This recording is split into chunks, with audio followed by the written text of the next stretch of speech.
tonight. And having a right to wear a poppy in your place of work or anywhere where you choose in this province, most certainly, I would say, is significant. We'll hear what people are saying about the government's proposed policy on poppies in the workplace. Also, a Spiritwood couple dealing with a colony of endangered bats in their home say there's nothing they can do to get rid of them. Plus, there's secrets in these letters and nobody can read them. Their father lived through one of Canada's most discriminatory immigration policies. Now they're reuniting to learn more about their family's past. This is CBC Saskatchewan News.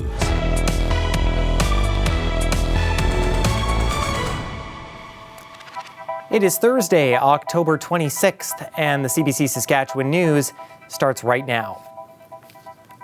I'm Ethan Williams in for Sam McKeag tonight. Thanks for joining us. The Saskatchewan government plans to introduce legislation allowing people to wear poppies at work. Some residents agree employers shouldn't have a say, but as Nicholas Frew reports, they also find it sad a law is even needed. The first poppy of the year, given to Lieutenant Governor Russ Morasti. It comes a day after the provincial government's throne speech, which had poppies on the policy agenda for the fall legislative sitting. While no one is required to wear a poppy, no one should ever be prevented from doing so.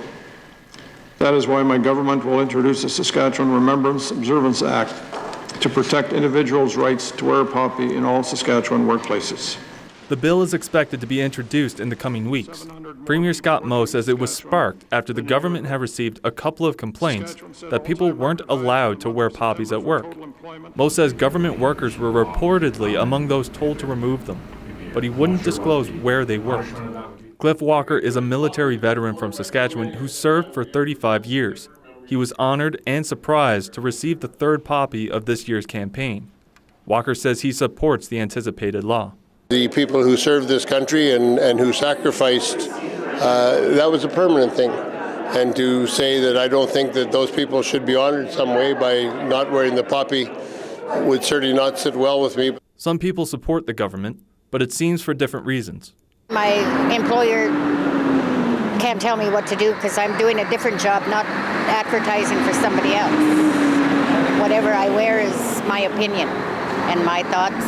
I'm totally against employers. I'm with the government on that one. And if you have to create a law for this, I just think that's sad that the government has to go through this process just so people can wear poppies at work and show respect. The Royal Canadian Legion's annual poppy campaign officially starts Friday and runs until November 11th. Nicholas Frew, CBC News, Regina. This week's icy conditions led to an NDP MLA taking a fall outside the legislature.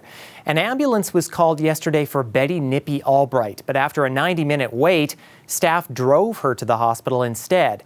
The ordeal became a topic in question period today. But Mr. Speaker, this could have happened to anyone. An hour-and-a-half wait for an ambulance. Mr. Speaker, when will we see some urgent action from that government to fix our broken ambulance system?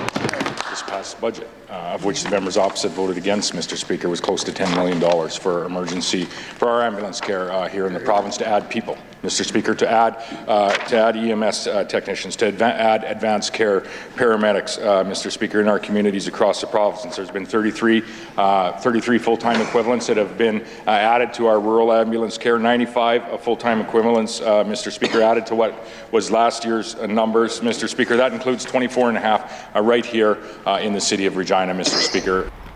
Beck says Nippy Albright did not suffer any broken bones and is recovering.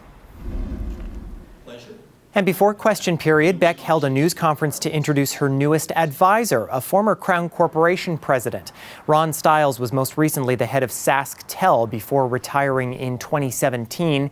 He served more than 30 years with the government as a deputy minister and president of Sask Housing and Sask Water.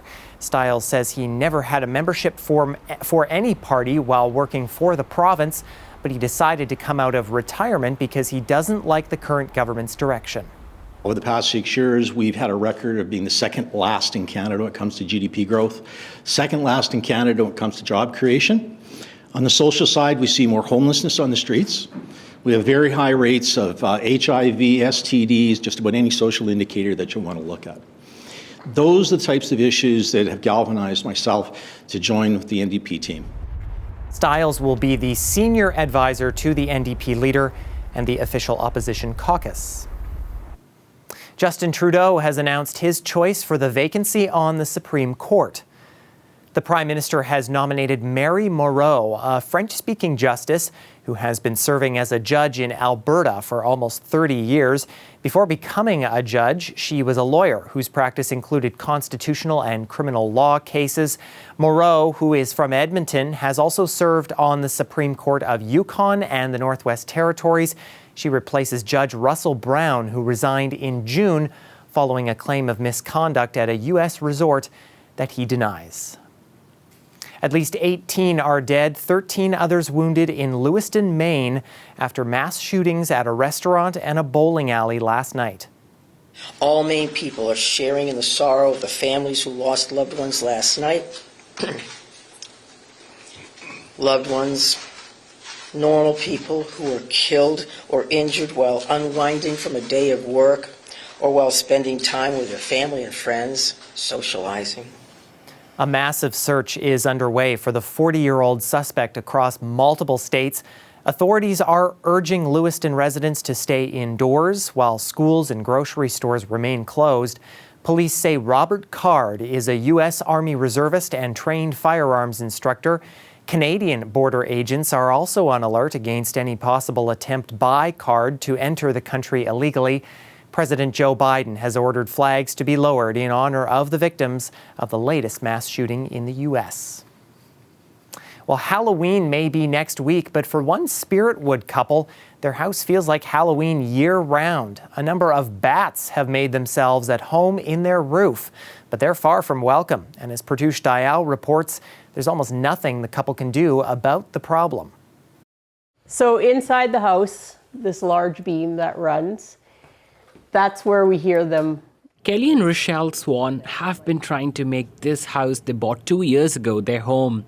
But little did they know they had squatters, a cauldron of bats in their roof. It started last August when a bat flew in their living room. That's when I called the exterminators all over the province, and they they just said, good luck, they're protected, there's nothing that we can do about them.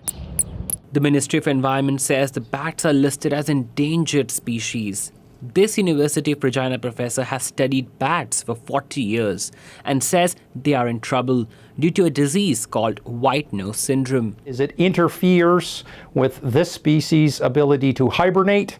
It seems to cause it to lose more water than it would in most situations, and that is fatal to these bats most of the time. Because it's illegal to kill or disturb the bats without a permit, the family took a different approach last winter. You can see every little divot is filled with silicone now. Sealing holes in their roof and installing bat cones, which allow the creatures to leave but not come back.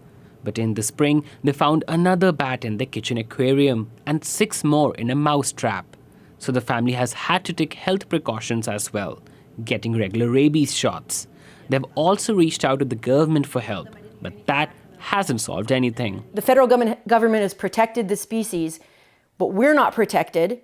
The only option left for the couple is to remove the entire roof, but that would cost them up to $100,000 and then some more to get the bats relocated, and no insurance will cover it. They have thought of moving as well, but the bats have made their home hard to sell. So for now, they are in limbo. We have the bats for life. I guess we're going to die here with them. Pratoush Dayal, CBC News, Spiritwood. Well, this week's snowfall marks the end of e-scooter season in both Regina and Saskatoon. Neuron Mobility, one of 2 e-scooter providers in both cities, says its pilot program ended yesterday.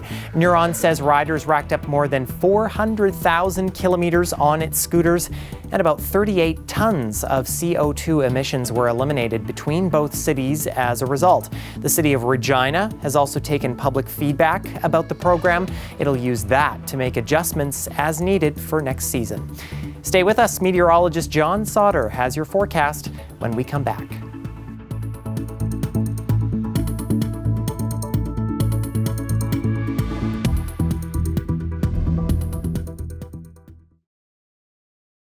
This weather update is brought to you by Mercedes-Benz Regina, proud member of the Capital Automotive Group.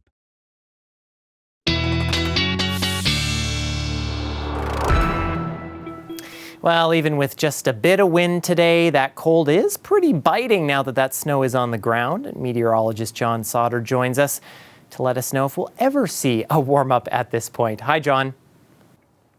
Well, thanks, Ethan.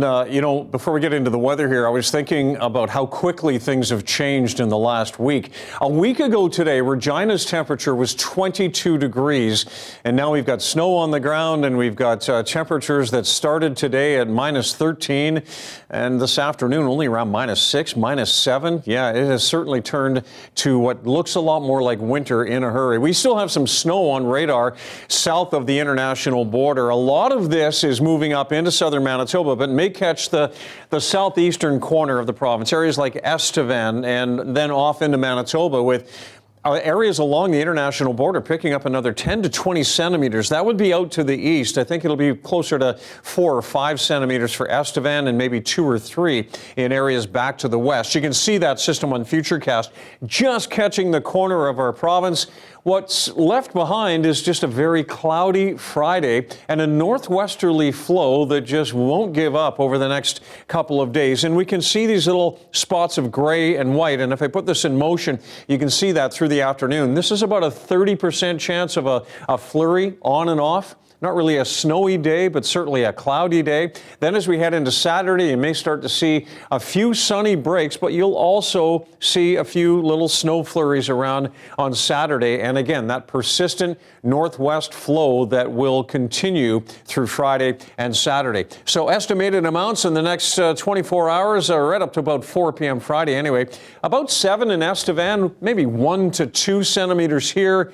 And then through the day Friday and on through the day Saturday, there just isn't much more accumulation at all.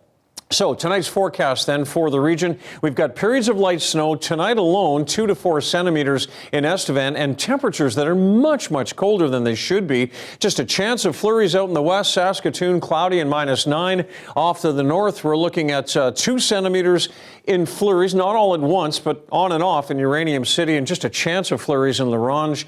And then as we get into tomorrow, temperatures are warming up a little bit, but normal highs are still up around minus 4 or 5 degrees, not minus, plus.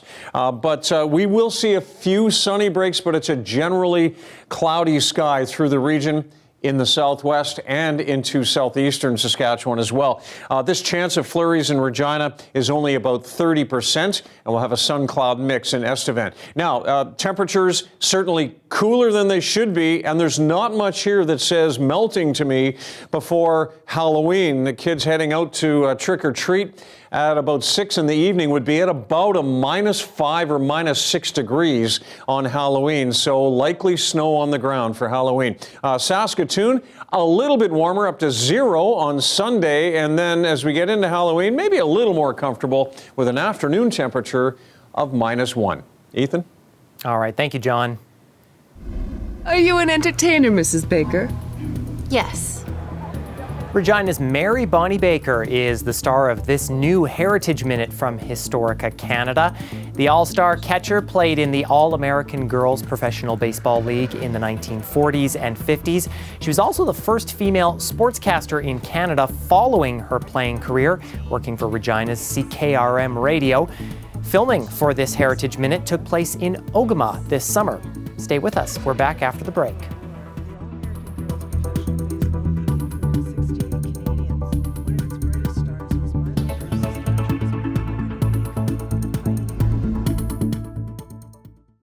When it comes to your news, you want up-to-the-minute access. Anytime, anywhere. Get the facts straight from the source. Download the free CBC News app or visit cbcnews.ca for news you can trust.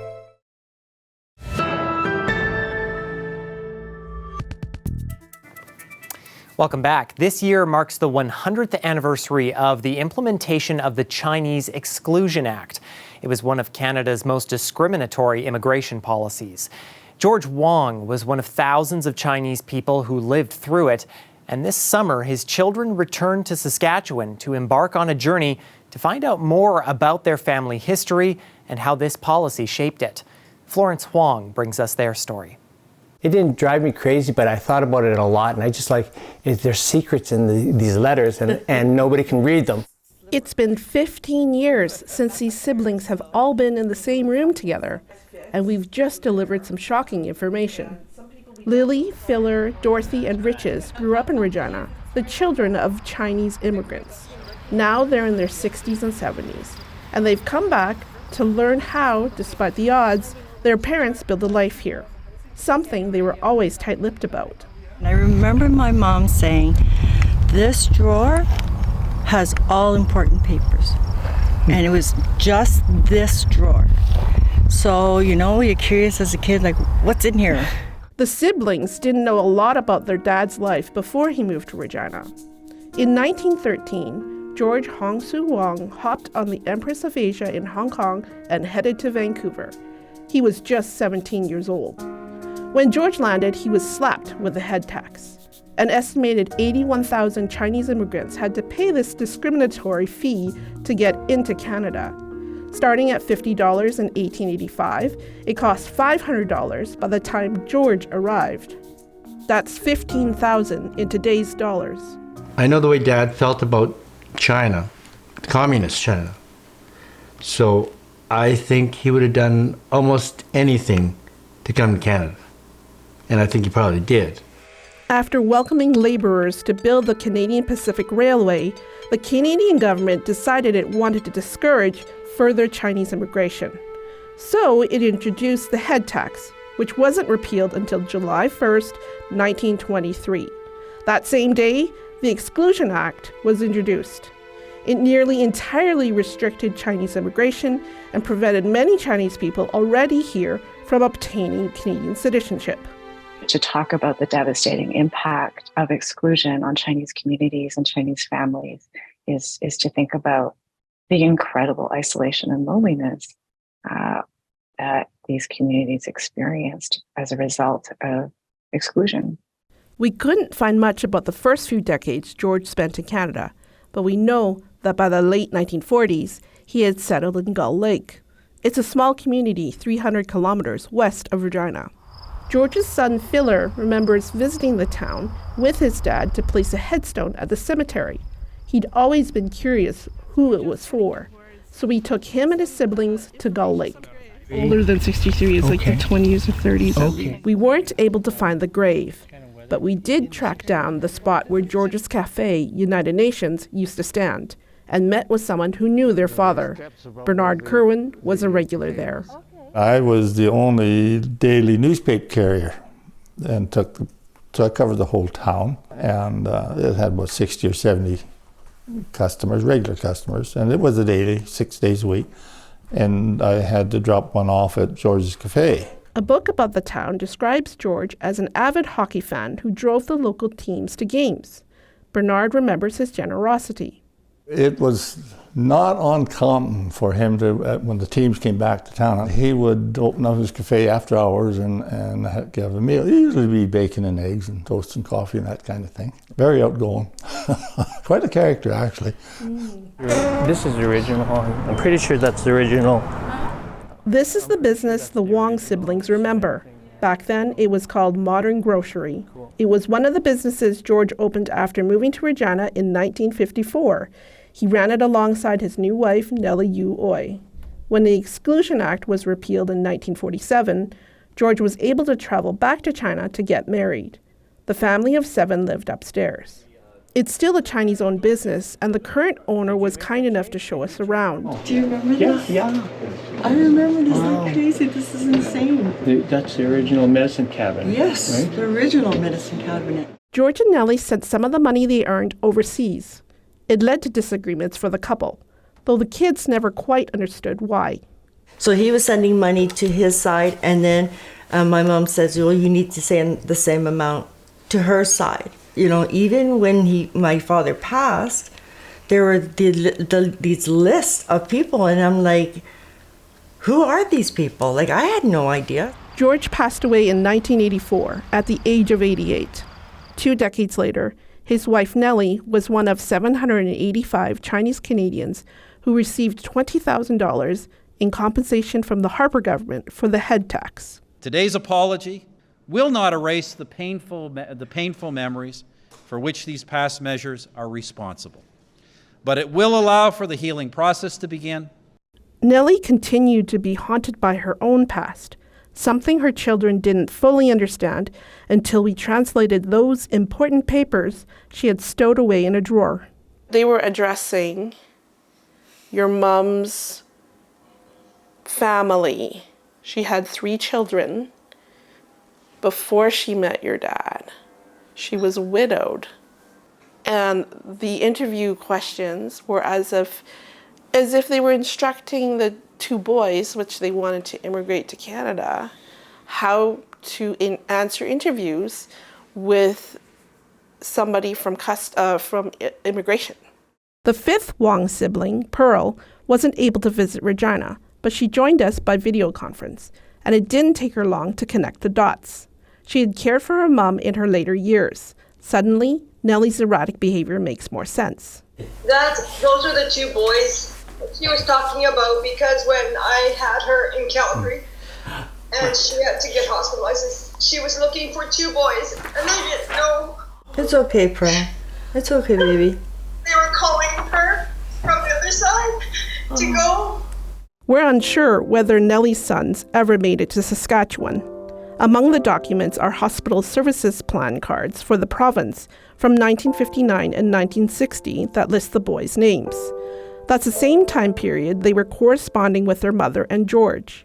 The plan was required for anybody who lived in the province for at least 3 months. But we couldn't find any other evidence of the boys in Canadian records. I knew that she suffered so much, but now this kind of even makes it worse about how much she suffered. Lily Cho says it's not uncommon for Chinese families in Canada to carry secrets like this. That's part of the legacy of the Exclusion Act. I think that if you live for decades as a community with very, very stringent laws leveraged against your existence, you will retreat into forms of silence. And that will carry from one generation to another. George and Nellie's sacrifices are not lost on their children. And it benefited all of us, in a way. We grew up in a free country, supposedly, and we can make our own destinies, right? I'm remembering those sacred moments with my father and having to come this far so that we can have what we have is amazing. Mm-hmm. Is amazing. And I hope that all these other people who also came that same road find that happiness as well. And tomorrow evening, CBC is hosting a panel discussion about this history and its impact on Chinese families in Canada. It is taking place here at our Regina Broadcast Centre, and if you are interested in attending, you can email the email that you see on the screen there, saskcoms@cbc.ca to register. That is it for us tonight, and of course for news anytime, you can always head to our website, cbc.ca/sask. You can also head over to YouTube and subscribe to the CBC Saskatchewan YouTube channel there. John and I will be back with more local news coming up tonight at 11. In the meantime, thanks so much for watching. Have a great night.